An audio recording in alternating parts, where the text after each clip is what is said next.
All right, I'll call the October 11th, 2022 Lake Mills Public Works Board meeting to order. Misty, could you take a roll call, please? Mr. Picard, Here. Mr. Temperley, Here. Ms. Curler, Here. Mr. Polachek, Mr. Polachek, I don't see him on the screen. There's somebody else on there, but yeah, there's a number I'm not sure, so I was just calling it one more time to see if he was waiting to unmute. I'll proceed. Mr. Beekle, Here. Ms. Schmager, Here. thank you. all right, we got two sets of minutes. We'll probably have to vote on them separately. So we have the revised minutes from August 9th, 2022. They were just updated this afternoon.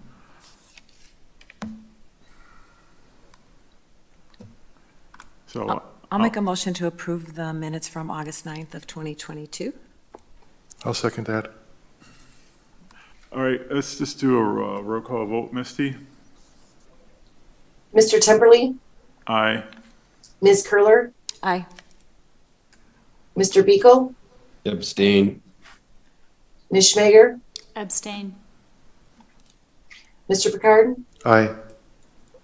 motion passes. And now for the minutes of September 13th, 2022, I'll entertain a motion to approve them. Aye. This is Greg. I don't know if you can hear me. Oh, Greg's on now. I've been on the phone. I've been on the phone since Oh, okay. I've been on this meeting since 4:55. Okay. We couldn't hear you if you were talking earlier, but we can hear I you have now. been talking, but I finally I've been using #6 to mute and unmute, but apparently now it's *6. All right. We All can right. hear you now. So, Misty, that was Greg making a motion to approve the September 13th minutes. Would you like me Yeah. to, did you want me I to put approve. him in the roll call then for the August 9 minutes? Yeah. I Mr. Polachek, do you want to vote on the Yeah. August 9th? I Thank you. And now he's got a motion to approve the September 13th. I'll need a second. I'll second it, Mark. All right, we'll do another roll call vote then. Ms. Curler, Aye. Mr. Polachek, I Mr. Beekle, Abstain. Ms. Schmager, Abstain. Mr. Picard, Aye. Mr. Temperley, Aye. motion passes 4-0. Thank you. All right. Up next is questions and public comment. There's nobody here. I don't see anybody else on Zoom. All right, so we'll go to the director's report. Thanks. Well, first of all, I want to welcome our two new members. And as we were discussing just a little while ago, any questions you've got are welcome at any time. We'll do our best to respond. If there's something that needs more information, we'll be happy to email that out to you. As I was telling Mary, and I am sorry, I can't remember the other gentleman's first name, but Tom. There's some good information about the utilities anyway in some deep dives that we did back several months ago, and I'll be happy to send you the links to those meetings so you can take a look at those. There's a lot of real good information about just the basic operation of the utilities and some of the issues that we're facing and that sort of thing. So welcome. And that leads into staffing, of course. This is one that's on every month now. We are still down 3 employees total in the Department of Public Works, 1 in streets, 1 in water, and 1 in electric. I do believe we're going to be doing some interviews next week to see if we can fill some of those positions. And as we've discussed, the pool of candidates is small and the wages are high. And so we're trying to work through a lot of that stuff. We'll talk a little bit more about that in the budget, just a tad more about that in the budget. But we're still wrestling with that, and I suspect we will for quite some time. The next item is the wastewater treatment plant update. And again, for the new members, this is a total reconstruction of our treatment plant at a different site, likely.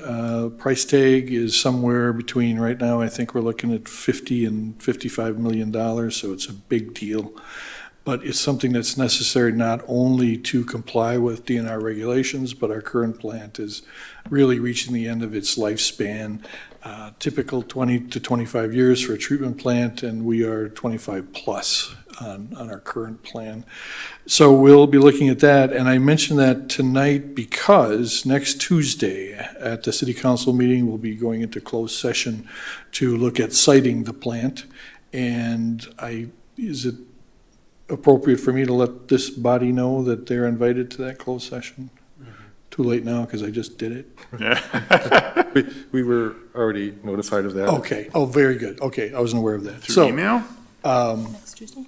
yeah, so next Tuesday, closed session following the regular business, we'll be looking at seeing if we can pick a site for the new plant. So next item, bicycle lanes, I'm sorry, go ahead, I'm sorry. I just wonder if you would want to touch on the tour that some of us had the opportunity to do down in Rockford. I'm forgetting the name of the company, I apologize, but with the different treatment technology that we were looking at. If you Sure. could just give a brief summary of that, maybe?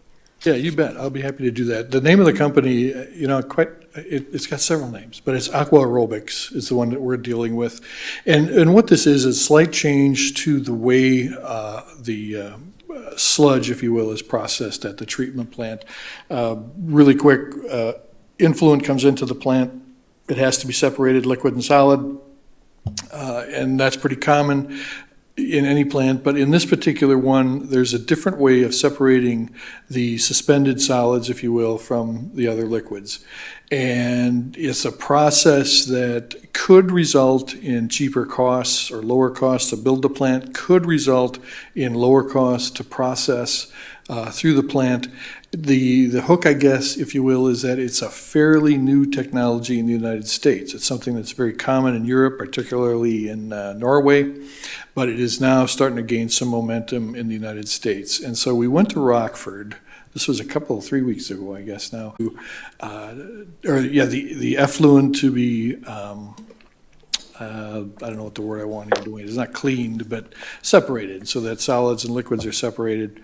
This is a really fun topic. You can tell I really get into this, but in an old system like we have right now, there are these huge oxidation ditches, and it literally takes hours to settle out the solids. Under this new process, the containment facilities are less than half the size of that, and it takes about 15 minutes max to settle out the solids and continue the process. And one of the other things they're working on at this particular plant is a way to filter the waste. One of the things that we have to pay attention to are phosphates, or the phosphorus that we put back into the streams. And they have a filter now, or a filtering system that is far more efficient than what we're doing now to get that phosphorus out. And again, make sure that our effluent, what we discharge into the stream, is as clear as possible, has little phosphates in it, and just really meets all of the ever increasingly stringent DNR requirements. That's a really quick overview. Is there more you wanted to add to that? I just was going to add a comment. I had the opportunity to go along on the tour, and I don't know if this will be the technology that we choose, but it struck me that it takes up a lot less physical space, as we saw in the PowerPoint that they gave us a couple months ago. So the footprint of this treatment is a lot smaller, which is, I think, a nice advantage when we're looking for property. It was quite tall, I want to say 20 feet high, and I don't know how that compares to the oxidation ditches or other types, but so it seemed like it was a little more vertical in terms of its process and not so horizontal. But also, I think one of the things that the company shared with us is that you should save costs in energy to operate it, and so that was another advantage. I understand it's more modular, easier to expand as well in a smaller increment. That you can add, right? You can add another module. And whereas the current plant was designed with a 50% increase in capacity increment, with this process, the incremental capacity increases could be smaller. Right, right, that's a good point. And they can be square or round. I think that, they could have squared corners or round and that, that kind of design. I don't know how our engineers decide which one, but that was a feature that we learned about as well. Yeah, good follow-up. Just as a point of reference or in terms of scaling, the vat, if you will, that we saw was 20 feet by 20 feet square and then 20 feet deep, and that's 250,000 gallons. Our treatment plant is about 1 million gallons. So again, from a scalability standpoint, we would need either 4 of those or something 4 times that size. That would equal, if I remember right, something like 2/3 of one of our oxidation ditches. We have 2 of them. So yeah, from a footprint standpoint, much smaller, energy efficient, and just better processing of the waste so that we can control better the effluent. But as you stated, we're simply looking at this process now. As I mentioned, this is fairly new to the United States and actually very new to Wisconsin. There are no operating plants in Wisconsin right now. And so this company, Aqua Aerobics, is also working with the DNR to be sure that this is an acceptable process and that sort of thing. We don't see a lot of problems there, but there are those issues to continue with. This is Tom Beagle. I just wanted to add into that. I did a virtual tour of one of those facilities over in, I believe it was Norway or Denmark. They've had that technology out for almost over a decade and been using it, and their facility sizes are way smaller than what goes on over here, and the efficiency is anywhere from 30 to 50% on these facilities. So it is proven technology, and it's almost criminal that EPA is pushing all this stuff on the United States, but hasn't adopted that technology in the States yet. Well, we may be the first. We'll see what happens. Our first in Wisconsin, anyway. Thanks, Tom. It's interesting. All right, anything else on that one? Very good. I put bicycle lanes on here just to make sure that you all understand. We haven't forgotten about that. We are working on it. That will take a little bit of time, given all the other issues that we've got, and I just counted them up during our department head meeting today, and we've got a dozen pretty significant projects that we're also working on, so we will be getting to this. I don't know if this is legal or not either, but I'm going to do it, but we're also working on the ATV signage and that sort of thing, so we hope to have that up within the next 4 weeks or so that all that is, legal and ready to go. Next one is cybersecurity. A couple of things on this one really quick. We have changed our email, and you all may have been affected by that too, where there is now a 2-step authenticity. I can't say that. I'm sorry. I'm Authorization. Not a tech dude. Thank you. Yes. And then the other thing we're working on, and you will see in the budget, are the cameras and things that we want to put up at the buildings, water reservoirs, substations, et cetera. And so we continue to work on not just cybersecurity, but actually also some physical security. That's a huge issue that's getting bigger and bigger. And then the final thing I've got on here is Oak Street. That project is pretty well on schedule. It is supposed to be done by October 17th. And if the weather holds, we're going to make that. I believe they did push the blacktopping back a day or two or next week. But we should be able to, make October 17th or be very, very close to that deadline.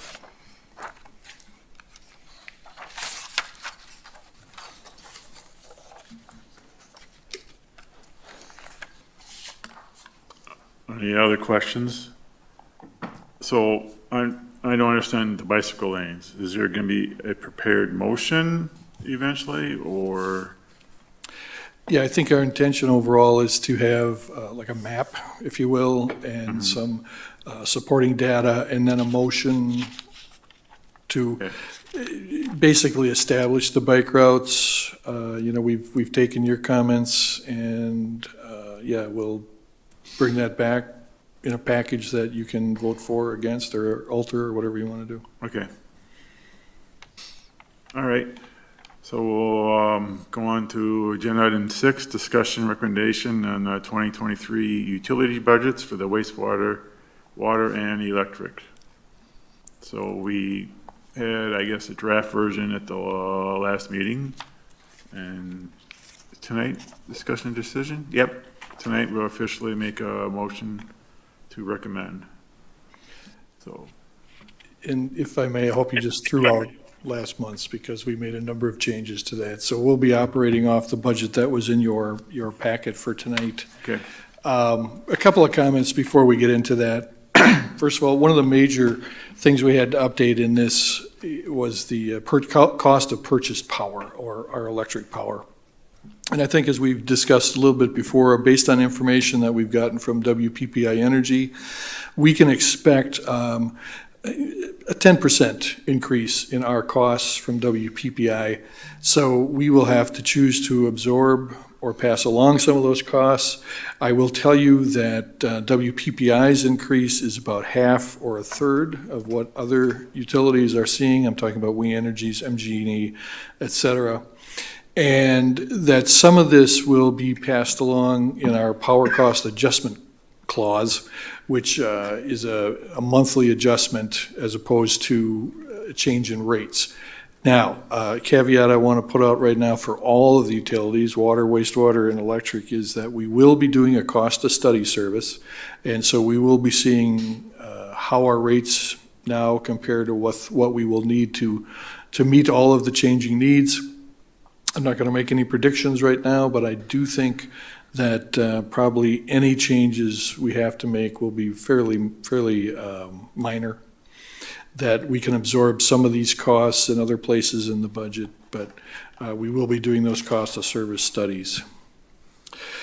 And next thing I want to mention is that the salaries listed here are the best of today. We're looking at salaries all across the city, and so these may be subject to change, but they're the best information we've got now, and I believe they're based on a 1.5% across the board raise for utilities and all city staff. But again, that's something that is in flux, again, based on what's going on with the market and just ways to retain our current employees. I mentioned cameras. You'll see that as a line item in all three of the budgets. And again, it affects all three of the utilities, some more than others. Water probably more than the others because of the number of facilities, and that right now that's really the push, is to improve the security of our water systems. And so I think you'll see a little bit more money in the budget for cameras as opposed to electric and wastewater. I would also ask you just to understand that anything beyond 23, any of the numbers that we've got in beyond 23, really right now are placeholders, that we have not had a chance to take a good look at that 5-year outlook. And so I think what Sam did, our finance director did, was simply make a certain percentage assumption that over the years those budgets will go up a certain percentage. We don't know that for sure yet, and so again, those are simply placeholders.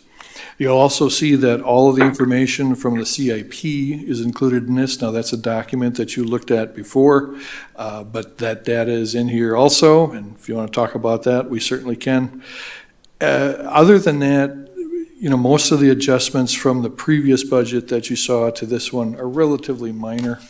And, you know, in some cases we adjusted up, some down, but they were numbers that just didn't seem to fit with the trend.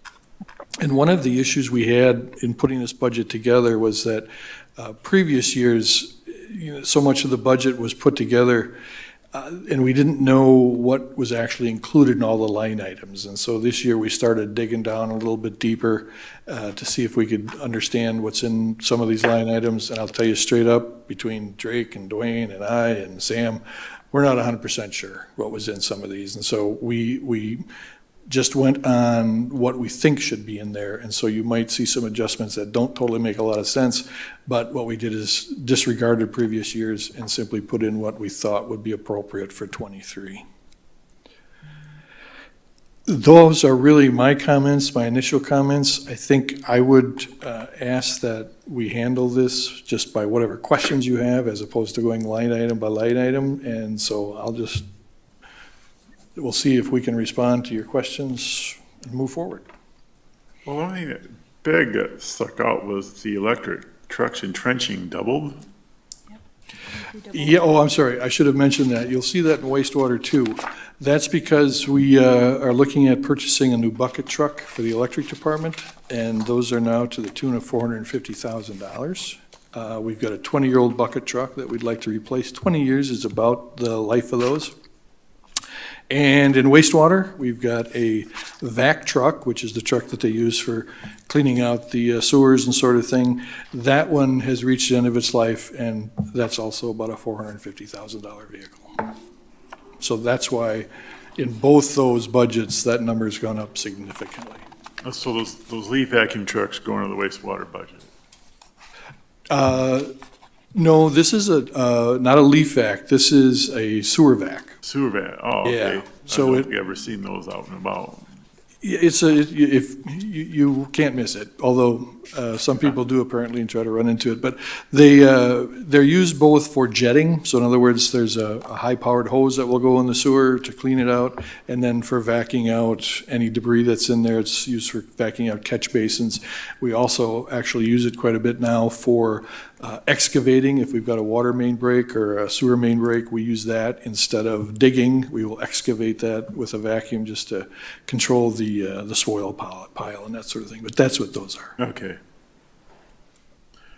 Do anybody else have questions? We'll just start on the left. I have a question. You know, was glad to hear that you're talking about the dates beyond 23 as being just kind of a placeholder, because I was curious, and something just that I would be interested in moving forward when it comes to the budget, about the assumptions. And when you talk about digging down into the line items, I think you're going after, I think, where my questions would lie on why. Like, why are some of the costs going the way that they're going, in what direction? And what caught my attention, it just, as I was reviewing things, and I'm interested in the deep dive that you did, you know, quite a few months ago, was on page 262, talking about the meter reading went from 24.4 in 2025 down to 1.1 in 2026. So my question would be, well, what was the assumption that caused you to do that, or what was the particular action that you're taking to get at that huge cost improvement? Because that was quite a big change. And so knowing that most of those are all placeholders, I think is fair, and thanks for sharing that that's where they're at. But I would be interested in just understanding further, more detailed, the assumptions in future conversations as it relates to the budget. Absolutely, and we will do our best to do that. Again, we were a little bit at a disadvantage because we weren't sure what all those are. Yeah. But I can tell you the one that you're talking about, and it should show up actually in all three utilities, is that we are near the tail end, I hope, of an AMI system, automated meter reading infrastructure system, where all of the meters will be remote read meters, that we will be able to simply go to the computer, identify what meter we want to read, and read it from the computer, as opposed to now, we actually have 1.5, if you will, meter readers that have to go out every month and read all the meters. And so we see that as one of the significant savings, not only in the cost of reading meters, but in the reduction in the number of errors for meter reading, and a reduction in the cost for having to go out and read meters, for instance, when tenants move in and out, people sell their homes, that sort of thing. So we are predicting a fairly significant decrease in that cost. We are right now approximately 2/3 of the way through installing the electric meters, and about half the way through doing the water and sewer meters. Water and sewer meters, basically the same meter, we just use the reading for different things. So our goal was to have all of it done by this year, the end of this year. And then we ran into this thing called COVID, which somehow totally destroyed the supply chain. And so there are certain small electronic components to these meters that we simply can't get. And as of April of this year, we had been waiting a little over a year for water meters. They're now starting to trickle in, no pun intended, but they're starting to come in. I'm sorry, Dan, this is just the way I am. It was wholly intended.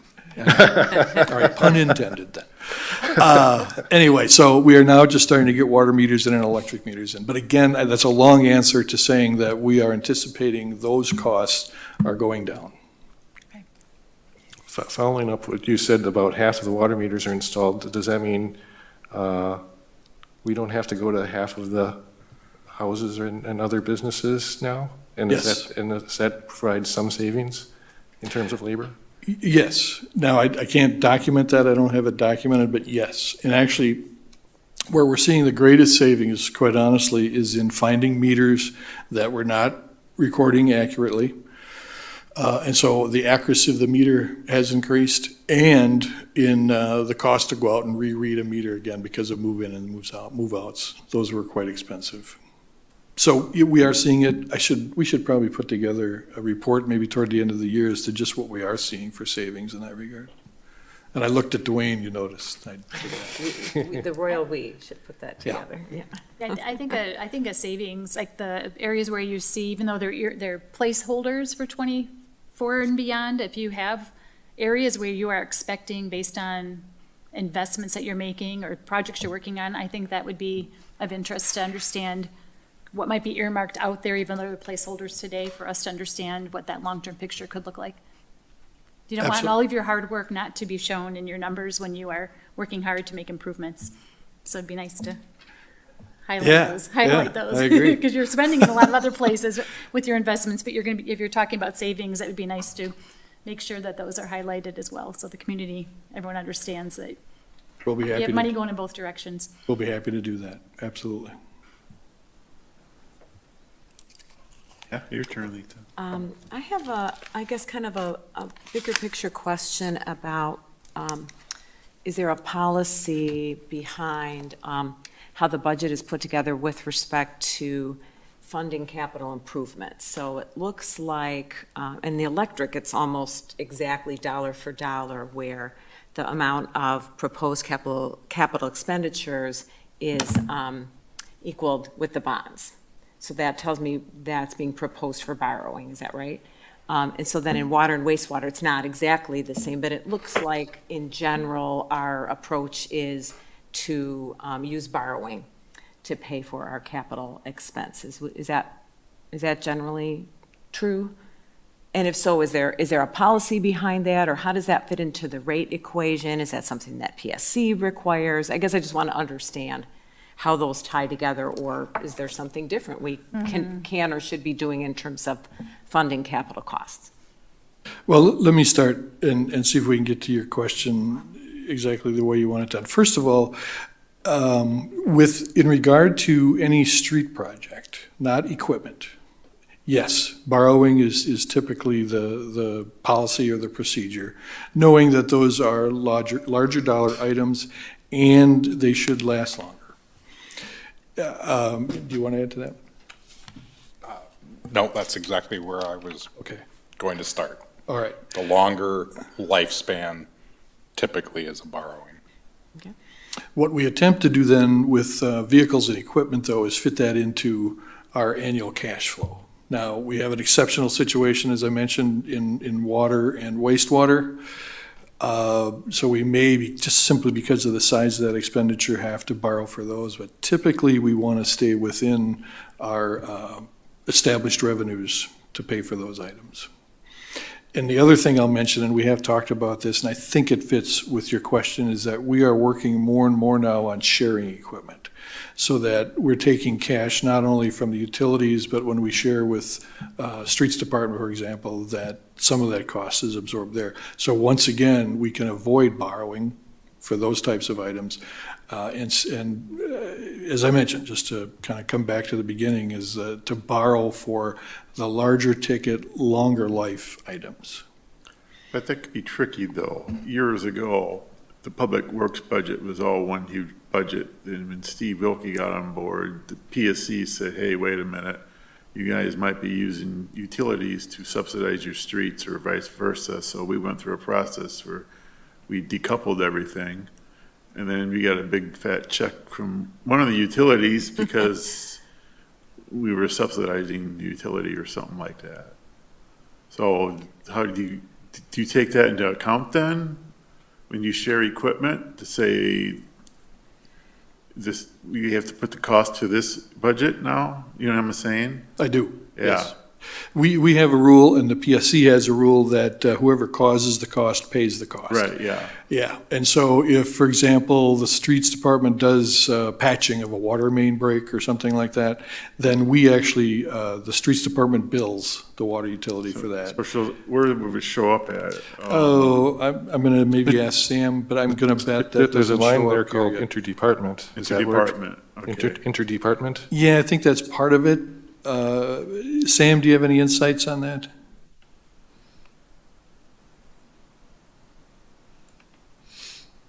I apologize, I didn't hear the question.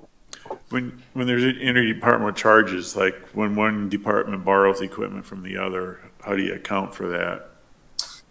Usually what happens in that aspect is, okay, let's say the streets is using a utility vehicle. Right, Teresa will send a bill, the bookkeeper for the utilities will send an invoice to the bookkeeper for the general funds. okay, And then the general fund cuts the check back to the utilities.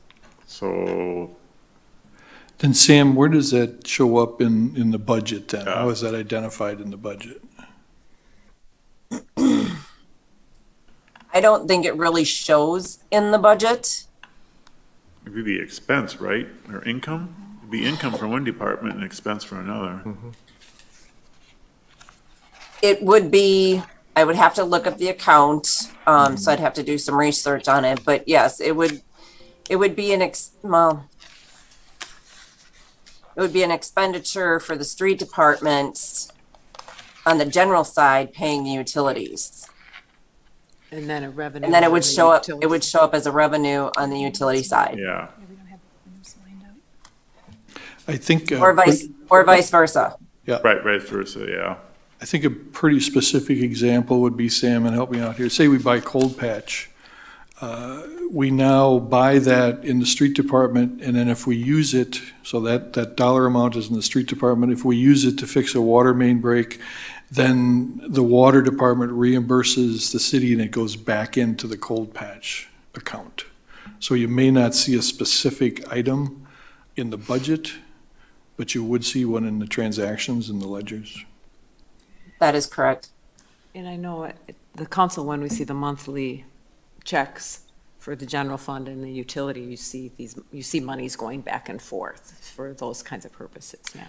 It does seem rather silly, but there is a logical purpose. Yeah, it's There's good to know that dangers history. of utilities subsidizing, utility payers paying for something that's not part of the utility, so. In addition, the electric customer base and the wastewater customer base are different from the water customer base. Yeah, Good point. That's a reason to not intermingle those funds as Get well. those three separated, yeah. Right, and all three of the utilities have their own separate funds, and we watch very closely. And I can assure you that the Public Service Commission takes a close look at that every year also. Yeah. I mean, and there are some cities, quite honestly, and I'm not gonna name any, that are pretty blatantly abusing that, where they're using utility funds for, city general fund things, and the PSC does not like that, and they will let you know. And the other part of that is that the city, or the utilities also pay pilot. And I think we've talked about that in the deep dive, that's payment in lieu of taxes. And so there is a set amount that the utilities are already paying in taxes, if you will, to the city. But some of these are over and above what would fall into that category too. So I have a follow-up to my question, kind of related to borrowing. So I guess I just want to understand, it sounds like it's been our practice, and I don't know, to borrow for capital purchases and for streets on the general fund side. So is that common with municipalities? Is that just our city's practice? You know, how does that affect the rates? You know, so is that the best the most cost-efficient way to do things for ratepayers to borrow for those expenses because those are long-term? And again, I'm just trying to make sure I understand, what's behind doing that practice. Yeah, so I think there's a, excuse me, there's a couple ways to look at that. One, yes, I would say it is common to see debt utilized to fund long-term capital improvements in the utility. And there's, a couple justifications for that. One, generating enough cash, putting to pay for a lot of these improvements in some cases may not be practical, that it's such an expensive item. And two, when you're borrowing for an investment, you can also kind of think about it as that you are spreading the cost of the investment across both current ratepayers and future ratepayers. And so if you were to pay cash for something right now, all of that cost would be on current ratepayers. But the benefit of that investment would be for years into the future to people who who then would not incur that cost. And so by borrowing, you're spreading the cost among both current ratepayers and ratepayers who might be here 15 years from now, and so that are still enjoying the benefit of that expenditure. But debt certainly, the revenue debt certainly provides a level of flexibility to make these larger investments in infrastructure that we perhaps would take either a much longer time to save up the money in a cash basis to pay for, or would require increases in rates to generate more cash to make those investments. And we are allowed to recoup the investments we make. The term is used and useful that the PSC goes by. So once we put something in the ground and turn it on, or you think about it like a substation goes active or a transformer gets installed, things of that. Once they're used and useful, you're allowed to incorporate that into your rate structure and earn a reasonable rate of return on it. So you are able to recoup the costs of the revenue debt you're issuing through your rates. Okay, thank you. That's really helpful to understand why the borrowing makes sense for these kind of purchases, so thank Well, you. it's just like a house, right? I mean, your roof goes bad. I don't think a lot of people have cash reserves to pay for a new roof all at once. But a microwave might be something people have they'll pay cash for it. Mm-hmm. So, Yeah. I mean, we could raise rates 1,000%, pay everything off. Mm-hmm. And then like Drake said, people coming in 3 years from now, yeah, they get low rates and they're Great deal, enjoying the yeah. benefits of us paying it all ahead of time, so. Right. So a disadvantage of using debt service is, of course, it costs money. Yeah, Right. interest rates, which, And another thing to keep mindful of is if your debt service isn't relatively constant, if it grows over time, then you're basically, paying for nothing. you're benefiting the current by placing extra burden on the future. So it's an easy thing to do as a manager to put that off to the future because it makes it dealing with budgets and things much easier, but it's not a good thing to do long-term. Yeah. That's, so. Well, and as we talked about last time, it's hard to smooth things out when you have a truck that all of a sudden costs $450,000. That's a big peak in your costs for 2023 that you won't necessarily have the next year.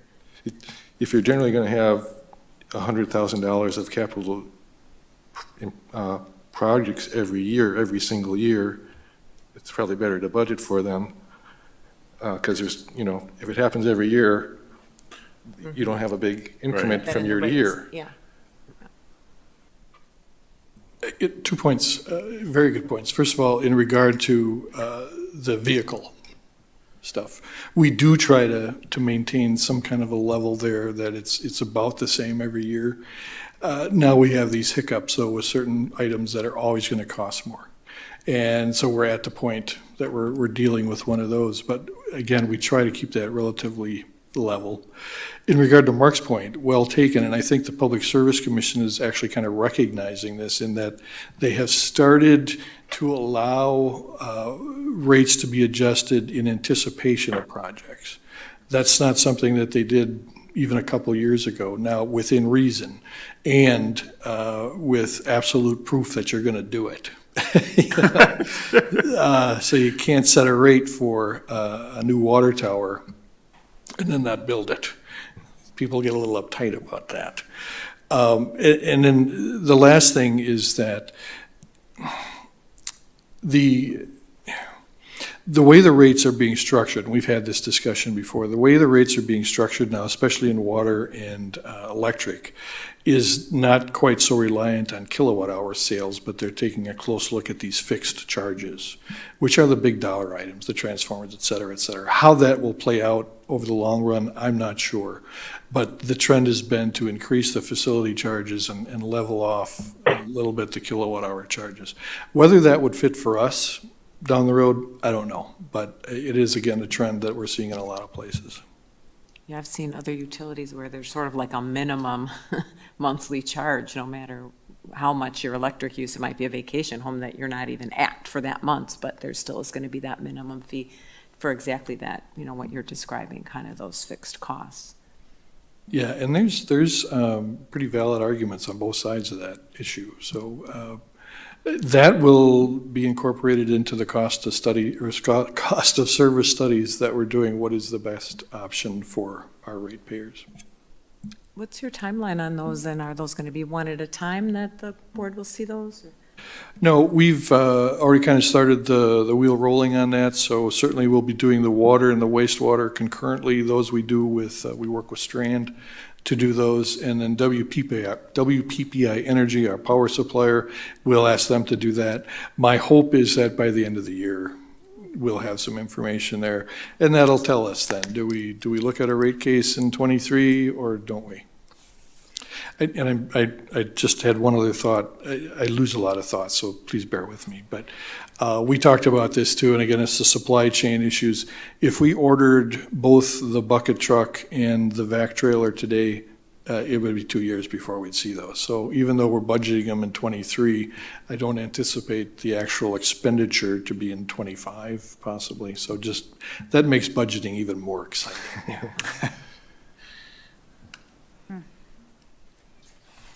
Do you have any questions, Mark?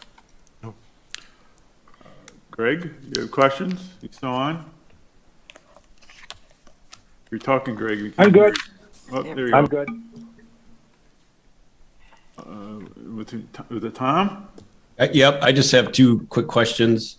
One kind of goes back to the level of detail of the budget.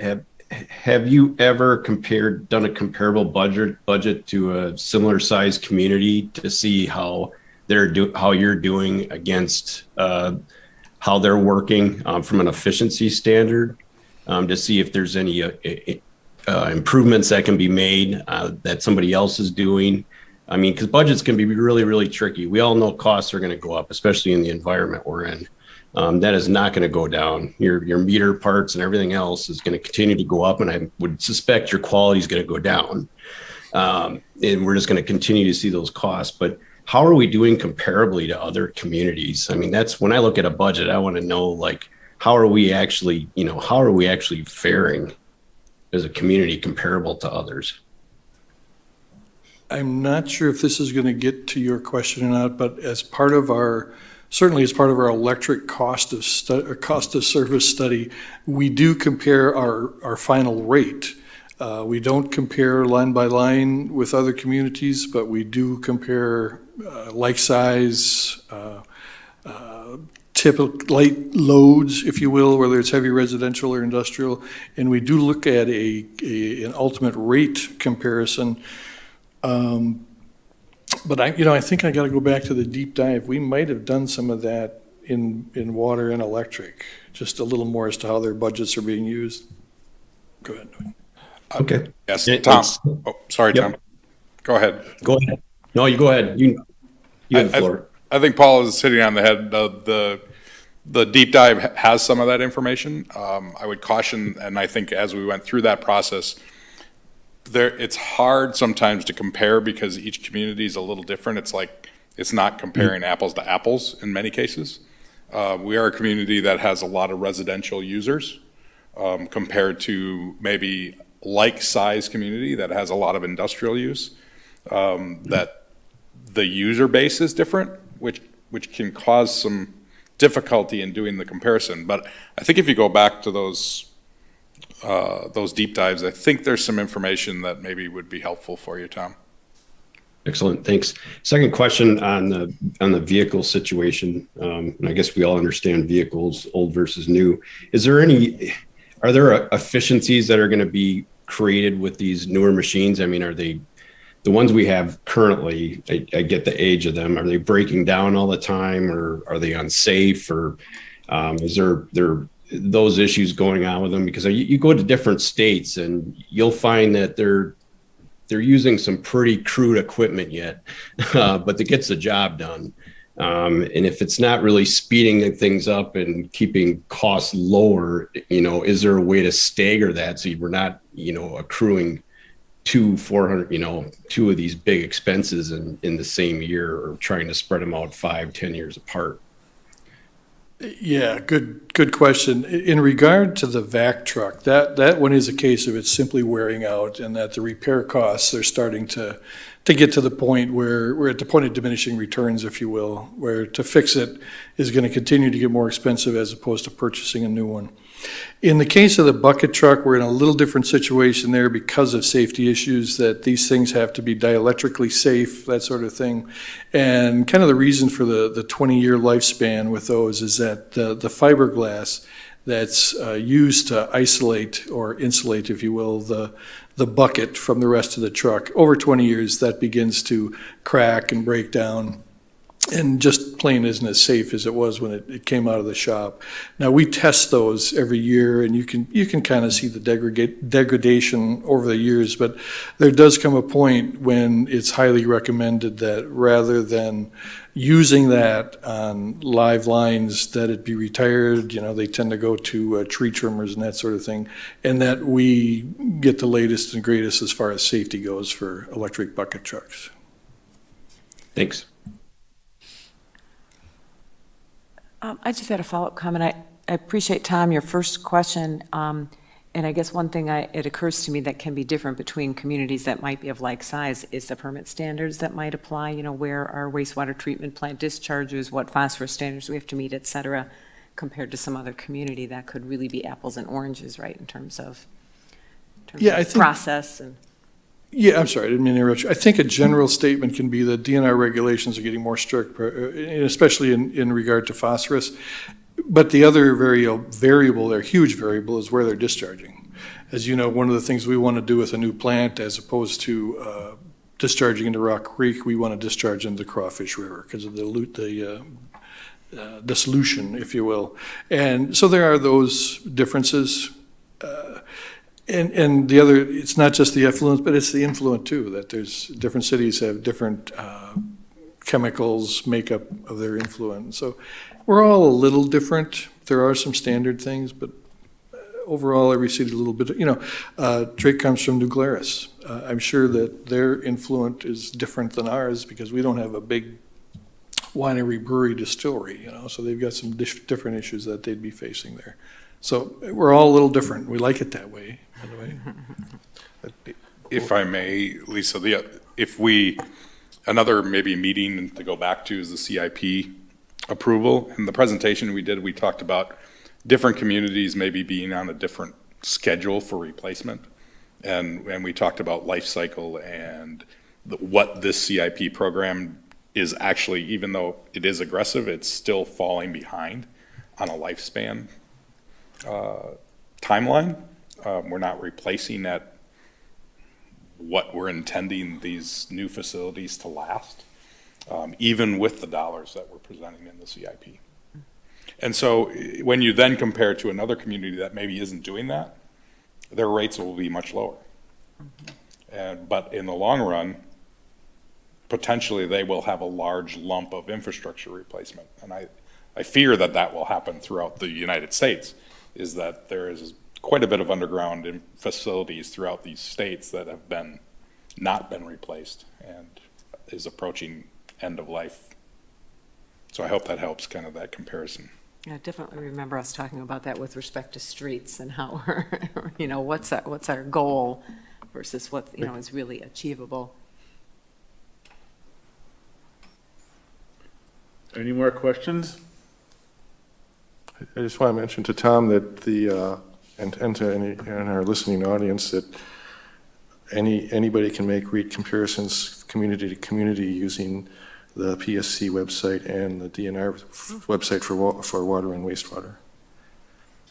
Yeah, PSC's got electric too. Yep. Yeah, PSC is electric and water. And water, okay. And then DNR is wastewater, I think. I believe that's right. And if you want, I can find those links and shoot them out to everybody too. Is there a motion to add or subtract anything? No? Then I'll entertain a motion to approve the proposed utility budgets. Was there an official resolution? No. No, just a motion to approve the 2023 utility budgets for wastewater, water, and electric. Ted, I think it's for, you recommend it for approval, you recommend to the city council, right? Yeah. That's the way I interpret that. Yeah. Okay, just want to be sure. Thank Yep. you.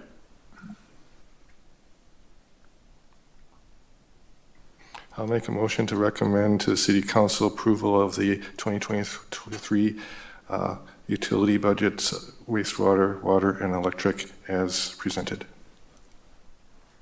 I second that motion. All right. Any more discussion, debate? I think we covered that in our question and answer period.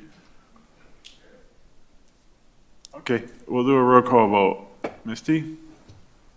Mr. Polachek? Aye. Mr. Beagle? Aye. Ms. Schmager? Aye. Mr. Picard? Aye. Mr. Temperley? Aye. Ms. Curler? Aye. Motion passes 6-0. All right, agenda item number 7, recommendations for future agenda. The staff have anything you want to warn us about? Other, but, Warren.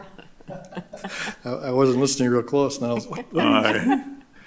yeah, we'll be bringing the bike thing back, of Okay. course, And then the next city council meeting, next Tuesday, right? closed session, so show up about 8 o'clock-ish, you think? Or, I'm not gonna make a guess. I don't yeah, know. all right. Snacks at 6:30. No, I'm kidding. All right, do any of the board members want to put something on the agenda for future meetings?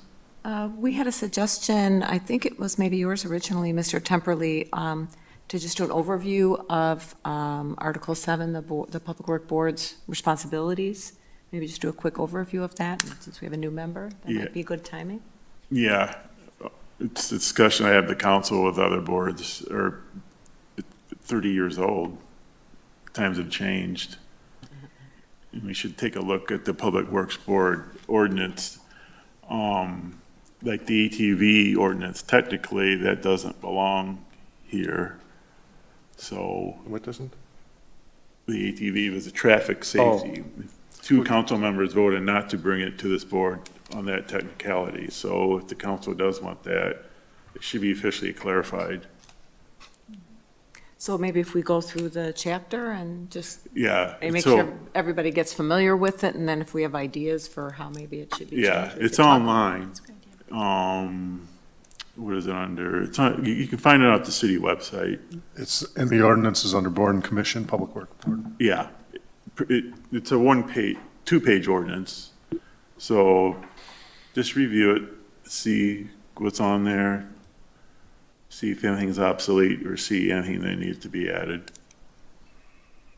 And Paul, would you want to go through it, like to summarize it, or would Well, you we want to could- lead the discussion, or do we just want to have a free form? Or? I don't, but I can see Dan is pretty excited about that. Well, obviously, the first time you go over it, there's no decision. Stuff like that, people need to talk about and think about it for a month before coming back with a change, Recommended change. recommended change.